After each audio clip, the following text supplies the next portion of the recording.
Well, it's been a long winter for the 91 Chevy. It sat and sat and sat. Just moved it out of there today. It actually fired up. This car never seems to start on its own when it's cold or damp. It's for some reason. I don't know why. It was always like that. But anyway, today's a mild day, so it did start. I had to take my shampooer to suck out a little bit of the water that was in it. This pinhole here, I haven't got a chance to address that. And water's getting in through here. So I got to repair that. Very simple hole. Like, I mean, not going to take much to fix that. Probably just plug it with epoxy adhesive, maybe. Anyway. Yeah, it kind of got dirty. There's some tree guck on it. Let's see if it'll start. Got a bad battery terminal on here, so I don't know if it'll go or not. Oh, like nothing. So, got new speakers for the unit. Pioneers. These ones are totally shot. So I'm going to take these out. This is the only reason why I haven't put the door panel back on the car. It's because I needed some new speakers. So I bought these off Amazon. They're just 4x6s. Now, I measured them different. I thought they were a different size, but this is what Amazon gave me. They actually gave me 4x6s, and I was like, oh, great. They gave me the wrong bloody ones. But, you know, after looking at the list here, what we got going on is it does say Chevy Caprice on here. The Sabre Custom Sky. So I'm going to give it a try here. I'm going to see if they'll work. I mean, I'm sure you can just shove them in there, and it'll work fine for you. Grand Am, yeah, Caprice Classic and Impala SS, 91 to 96, so they have to fit. It says front. So, I mean, they weren't very much, especially coming from Amazon. I mean, it was, yeah, Amazon warehouse deals inspected, so I mean, the box is a little damaged. I'm kind of weary about buying stuff from the internet like this. But, you know, I've had good luck with Amazon stuff, so, like, who's to say? Well, the air conditioner don't work. Fan works.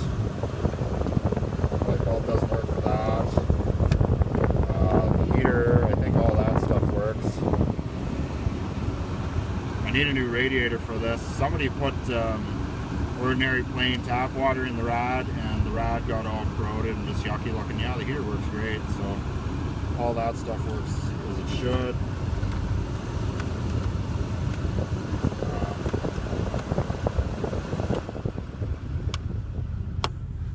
So, anyway, oh well.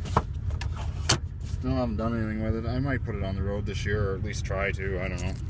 Got a Rolodex of keys for the old girl. I just did a little squibbly out on the road there with it. I love this car. It has posi traction, but the tires are done now that they're weather checked. I'm going to get a load of gravel here this year, and maybe that'll kind of help prevent the tires from getting weather checked so bad here.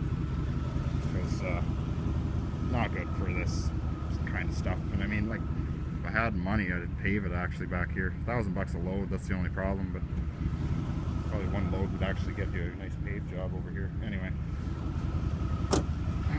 maybe if I win the Lotto Max. I got a headlight out. Windshield's all cracked. Did that a couple years ago. Wiper blades are shot, of course. Shit. And I need a new sensor for that stupid, I forget even what it's called now. Anyway, I unplugged it. Nav sensor. Is that what it is? I think that's what I tried to. Yeah. Anyway, it's been a long day here. I had to unplug it because if I plug this back in, the engine will stall out. Maybe it won't. If it stays running for a certain amount of time, it might. And it backfires quite loudly if it's left plugged in. So I notice if I unplug it, see, something definitely changes. So anyway, I usually leave it unplugged because that way it stays running. If the engine gets warm, it'll shut off. So there's definitely a notice. And it'll buck like that with that unplugged. So, yeah, it started right up, no problem. Even with it being cold and it sat all winter, there was no issues with it. I gotta give it a good cleaning. A couple burnt out light bulbs too in the back end too I gotta fix. I think it's more or less the sockets. Got a bad brake light out on this side and the signal won't work because of it. It just sits there and glows. So, yeah, see, we only got one here. Sometimes if you give it a couple love taps it would kick in again, but I think it's more or less the socket that's done in that. I think I had a bad backup light too in this.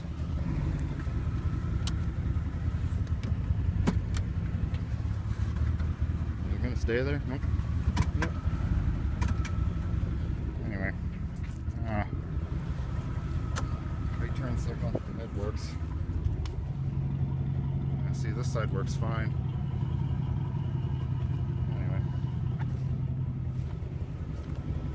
Yeah, so just a little bit of hunting and pecking to do here, and the exhaust system is bad.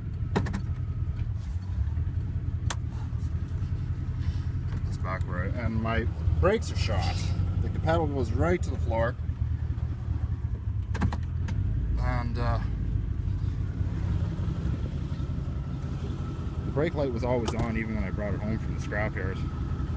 For those of you new to watching this video on this car, this particular car, I did purchase this from a scrap yard. He's known to the area, and he usually does sell good vehicles that don't deserve to be in the scrap yard to people like me who he knows that'll actually, you know, do something with them. So it's not the first time he sold me something out of his scrap yard. Plus, not only that, he'll get more than scrap weight if he does sell it to me. So I think I paid 800 bucks for this car. And this car is actually, you know, it didn't deserve to be in a scrapyard, but for some reason it had starting issues and it wouldn't run right in the dampness, and that's probably why somebody got rid of the car. So, and the tires keep going flat, you know, stuff like that kind of annoys people after a while. So, you know, that's probably why it ended up there in the first place. And it starts to run like that, and bucks and chucks and backfires. Somebody just got fed up. I gave it a paint job. The roof was actually rusting, and you can kind of tell that I should have really done some better body work up here, but you can tell that I didn't Marglass nothing here. You can tell there's a bit of an indentation, you know, especially after you freshly wax it. Probably should have sandblasted it too. I really didn't. All I did was sand it down really well with 40 and 80, and then sanded it down with 180 or 120 afterwards to get rid of my sand scratches. So, couple of little screw ups. Silver is very difficult to spray on. I sprayed it on a little too heavy, and this is how I got this kind of crap here. Like I sprayed it on too heavy, and there was actually this stuff here. There's something in it. It's like silica or something. I forget. There's some kind of chemical in this tire shine stuff. And I think what had happened was I sprayed it somewhere in the yards within the vicinity of the car, and this will make paint crawl. Same with WD-40, anything like, you know, with a high stink smell to it.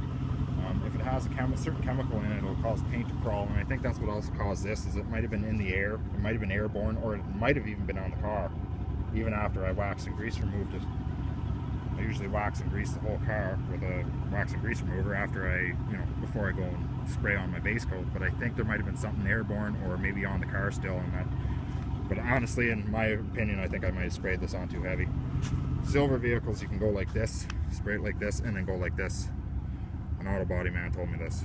And you can actually minimize stuff like this. But I didn't do that, and I didn't know about it at the time either, so that was my screw up. I need a new grill. It'll be coming later on. I'd like to get this thing on the road.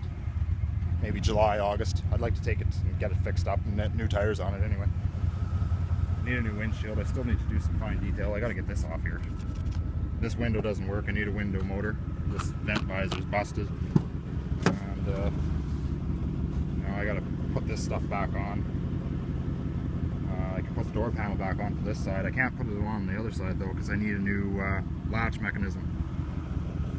Because I broke the other one. Not deliberately, it just kind of happened.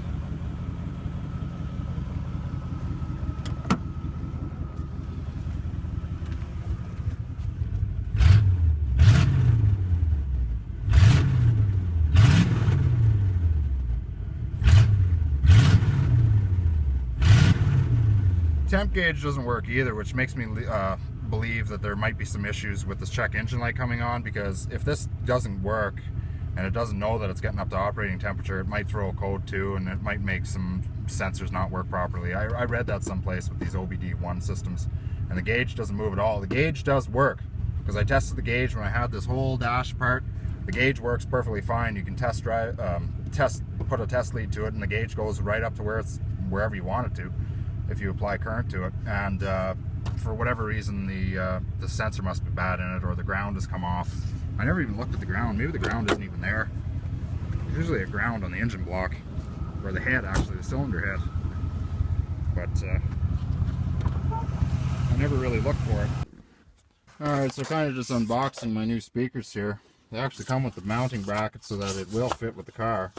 This little piece here, so it'll just bolt up to here. Or actually, you can probably even mount it to the original bracket plate here that came with the car too. So that's kind of nice. Nice to know. So nothing's fancy. I mean, 200 watts. Whatever any of that crap means. Anyway, but yeah, no, I'm glad I have these. So